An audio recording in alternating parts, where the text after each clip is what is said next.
Hello and welcome to this week's episode of the Entrepreneur Experiment Idea Lab with me, Gary Fox. We had a good reaction to last week's one on YouTube, so this one is going up again on YouTube. I've got the camera right in front of me here, so if you aren't subscribed, go to YouTube, click subscribe. We'll put up a lot more videos over the coming months. Also, subscribe to the newsletter that goes along with this podcast, as especially today I'll be putting in all the videos, links to the articles, links to the Twitter campaign, links to the Instagram campaign. So definitely subscribe. Go to mrgaryfox.com and subscribe to the newsletter. So today we've got 4 things I want to run through really fast. And one of them is a tweet I put out last Thursday, I think, on October 1st. And I was just saying, I find it weird that all across social media, people are like, oh, can't wait for 2021, can't wait, roll on Christmas, blah, blah, blah. Mainly with the emphasis that, COVID, it'd be great when this year's over. It's not going to expire on December 31st. I think people are just sticking their head in the sand going, oh yeah, no, once we get this year over, we'll be fine. As of today, there's 88 days left in the year. So that means you have 88 days to make progress on something. People think January 1st is this magical day when unicorns come to visit and all your dreams come true because you say you're going to go to the gym 4 times this week and it falls off after a week, and your New Year's resolutions fall off after 3 weeks in January, because January is the darkest, most depressing month of the year. So if you're going to start anything, I'd say start now. 88 days. So 88 days. Imagine what you could do in 88 days. Imagine the progress you've made. Even if you did something for 15 minutes every day for 88 days. I think there's a massive opportunity there. So instead of just whining and moaning on social media, do something for 88 days and put yourself in an unbelievably good position to start next year. This is a situation we're in. We can't really wish it any other way. Adapt and you'll thrive. Now, sermon over, go in the name of the pod. On to the more exciting stuff. Burger King. This actually is a year old, but it popped up into my timeline this week as it went viral again. And it's such a clever campaign. I love this. This is the whole genesis of the Ideas Lab, and I love sharing ideas like this. So Burger King decided they want to be in the new FIFA game last year. And they thought the easiest way and the cheapest way would be to sponsor Stevenage FC. So for those of you not familiar, Stevenage FC are in League 2 in the English League. But you can play as Stevenage in FIFA. So what Burger King did is sponsored Stevenage, went to Stevenage Town and said, look, we'll sponsor your shirts for 2 years. It only cost them £50,000. Like, to a global company, that is nothing. Okay, so that was clever. But what they did next was the genius move. They made a challenge for gamers on FIFA and said, if you play with Stevenage on FIFA, score goals and share them on Twitter, tagging Burger King, you can win free burgers, you can win free burgers for a month, you can win free meals, you can win everything, you can win Stevenage shirts. So like the viral effect this had was absolutely astronomical. So much so that Stevenage's jersey in real life sold out. And they got unbelievable coverage. And it went viral again this year. And they've rerun the campaign now because it went viral. People started talking about it again as the season was starting.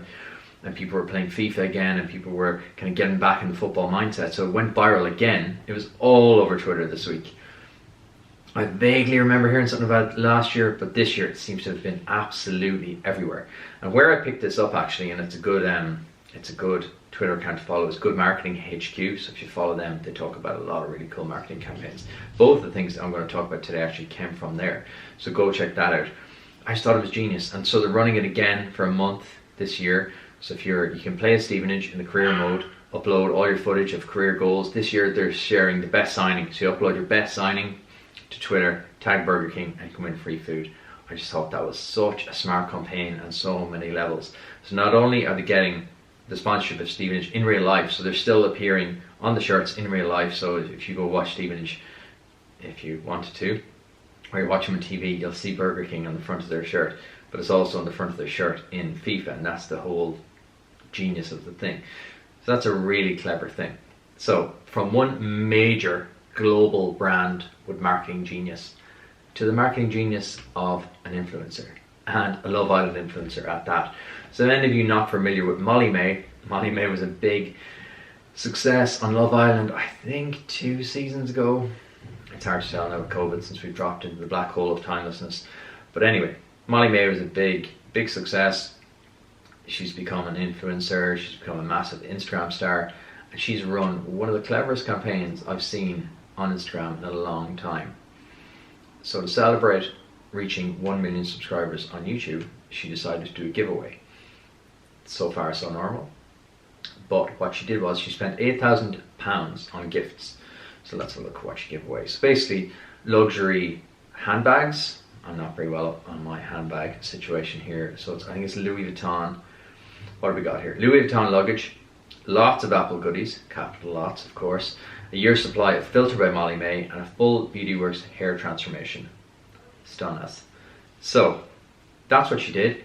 £8,000 she spent. Not by sponsors, she did it herself, and it returned an absolute monster of a campaign.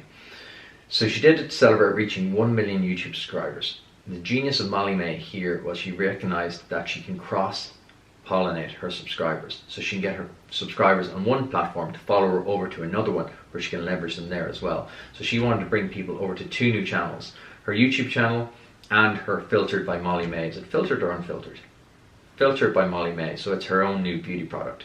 So what she did was created her own little viral loop, and how she did that was to enter. You had to like the post and tag a friend, subscribe to her YouTube channel.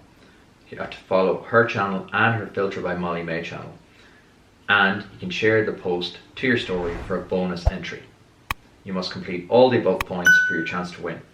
Here's another genius point: the more you tag, the more chance you have of winning. So the more things you did, the better chance you had of winning.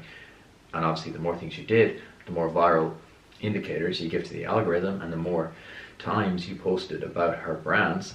So what happened? She gained, let me just pull this up so I don't get this incorrect. As the time of writing, her account has 1.9 million likes on just that post. And I looked this up and I couldn't actually believe it. And in terms of comments, 2.9 million comments on that single post for £8,000 spent. But let's just recap that quickly. 1.19 million likes and 2.3 million comments. Her Filtered by Molly May account grew, I think it was, let me just get this right, it grew by 300,000 followers. Sorry, I'm incorrect. It grew by 550,000 followers. Her YouTube has grown by 302,000 subscribers. Sorry, you can tell I'm really bad with figures. 3.2 million, so 320,000 new subscribers, all for £8,000. So there's a little bit of a lesson in that. I think we kind of tend to look down on influencers, but there's clearly something there. There's something there. So for £8,000, she has got that incredible engagement. But what she did was she's now made herself into an even better position, whereby all 3 of her accounts are now stronger. The bigger followings. She's got 1.32 million subscribers on YouTube, which she's now monetizing. Her average video views are now over 600,000, and she's only got, how many videos does Molly May have? I think 40. So that's pretty impressive. So that's it. 2 great marketing examples. If you like these, let me know, and I'll share more marketing examples in the coming weeks. I'm trying to mix things up, so I'm not just giving you the same type of examples every week. I'm not just talking about myself every week. On the pod this week, we had Joe from Joe's Absolute Nutrition. Such a good episode. I say that every week, and I would say that because it's my own podcast, but it is, and it's an example of, it takes all types of people to be entrepreneurs, and you don't have to be the stereotypical, oh, I always want to be an entrepreneur and I was born to do it and blah blah blah. Don't have to be some sort of alpha. It takes all sorts to be an entrepreneur, and I love the chat with Jo, and she's just one of the nicest people you can also meet, which disproves the myth that you have to be hard and cold in business. Go check that out. It's Jo from Joe's Absolute Nutrition. You know the brand. It's in Super Value, Fresh, Tesco, all across, the delicious little protein snacks, protein balls, chia seed balls, chia bars, incredible stuff. Go check out that episode. I'll be back this Thursday with another long form interview. Until then, be good and think about 88 days left in the year. What are you going to do? I'll talk to you Thursday.